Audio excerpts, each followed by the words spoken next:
జరుగుతుందో తెలుసా నీకు? ఈ నగల విషయంలో కూడా ఇంట్లో వాళ్ళందరూ నీ కోడల్ని తప్పుపడుతుంటే నీ కోడలు తన కోడల్ని తప్పుపడుతూ పొగరు చూపిస్తూ పౌరుషంతో తన చేతికున్న గాజులు తీసి మీనా మొహం మీద విసిరి కొట్టింది. ఇంత పని చేసిందా? ఇది నాకెవరు చెప్పలేదే. ఏమనుకున్నావు మరి నీ కోడలంటే? సరేరా, ఈ విషయం గురించి నేను తనతో తర్వాత మాట్లాడతాను. కానీ ప్రభాని వెళ్ళి మీనాని క్షమని మాత్రం ఎవ్వరూ చెప్పకండి. అదేంటమ్మా అలా అంటావు? తను పొగరుతో చేసిన పనులను కూడా సమర్థించమంటావా? సమర్థించమని నేను చెప్పట్లేదురా. కానీ ప్రభా గురించి నీకు తెలుసు కదా, ముందు నుంచి కూడా మీనాని చులకనగానే చూస్తుంది. తన మనసులో మీనా మీద ఎప్పుడూ మంచి అభిప్రాయమే లేదు. ఇప్పుడు మళ్ళీ మనం కొత్తగా ఈ క్షమాపణలు ఆ కోపం మరింత ఎక్కువ అవుతుందిరా. దాన్నే మనసులో పెట్టుకుని మీనాన్ని మరింతగా హింసిస్తుంది. ఇదంతా అవసరమంటావా? ఒరేయ్, ఎప్పటి సమస్యలు అప్పుడే తర్వాత ఆలోచించుకునే అవసరం రాకూడదు. అంటే ఇప్పుడు తను చేసిన తప్పుకి శిక్ష ఉండకూడదంటావా? తప్పదురా, ఇది కుటుంబంరా. ఈ కుటుంబం బాగుండాలంటే మనం కొన్ని భరించాలి. మన వాళ్ళు చేసిన తప్పులను క్షమించగలగాలి. అంతేగాని ఇలా చిన్నపిల్లల ఆటల మాట్లాడను అంటూ దూరం పెడుతుంటే చివరికి ఒంటరిగా మిగిలిపోయేది నువ్వేరా. నువ్వు అర్థం చేసుకోరా. వెళ్ళి తనతో మాట్లాడరా. ఏమమ్మా అంటే నువ్వు పక్క రాష్ట్రంలో కూర్చున్నావేంటి? రా ఇటు.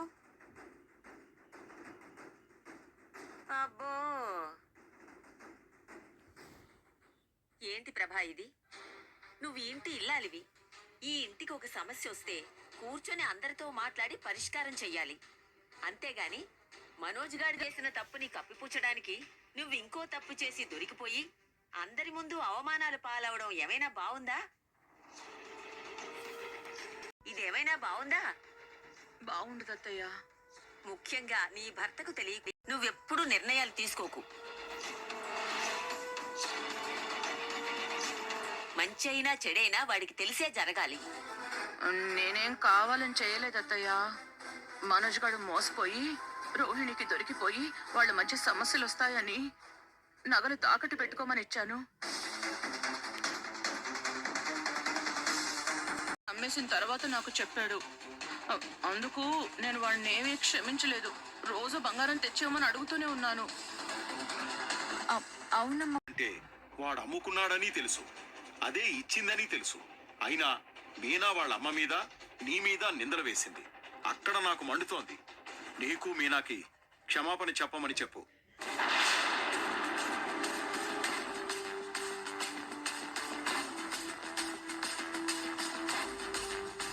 కాబట్టి నేను మీకు క్షమాపణ చెప్తాను. దానికి చెప్పడం నా వల్ల కాదు. క్షమాపణ చెప్పాల్సిన అవసరం లేదు. చూసావా పొగరు? ఇంత జరిగినా దాని అహంకారం తగ్గలేదు. ఆమె పుట్టింటి మీద నేరం మోపినందుకు అది క్షమ తీరాల్సిందే. ఊరుకోరా. కోడళ్ల ముందు కొడుకుల ముందు నా కోడలి విలువ తగ్గిస్తానని ఎలా అనుకున్నావు? ఇప్పుడు క్షమించమని అడక్కపోతే మీనా ఏమీ అనుకోదు. నా కోడల్ని దాని కోడళ్ల ముందు అవమానించడానికి నేను రాలేదు. మీ ఇద్దరి మధ్య నీ తప్పు బయటపడ్డ రోజే కొట్టేవాడు. వాడి భార్య విలువ వాడు తగ్గించలేదు.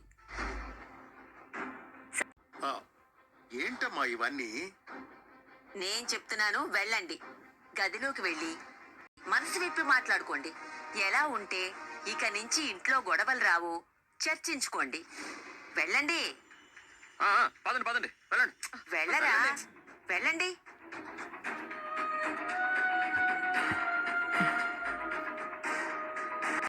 మంచినీళ్ళు. జీతాన్ని దోచుకుపోయినప్పుడు మీ అమ్మ కొట్టి ఉంటే ఈ పాటికి నువ్వు బుద్ధిగా ఉండేవాడివి. నీకు ఈ డిగ్రీలు తప్పు ఒప్పు మంచి చెడు అన్నీ మర్చిపోయి తమ్ముడి భార్య నగలు అమ్ముకుంటావా? సిగ్గులేదురా నీకు?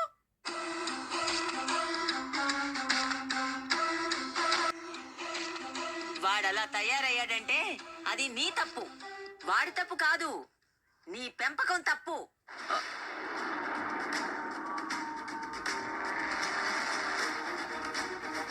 నీ గారాబం వల్లే వాడు చెడిపోయాడు. లాగా ఇంకో కొడుకుని ఇంకొకలాగా పెంచి చివరికి నీ కాపురంలో నువ్వే చిచ్చు పెట్టుకున్నావు.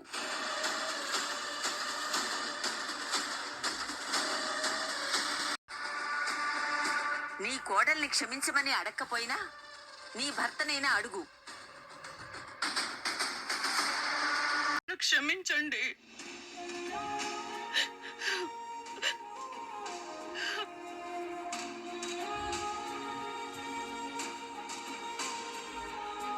సరే అని చెప్పరా? నువ్వెక్కువ చేస్తున్నావు.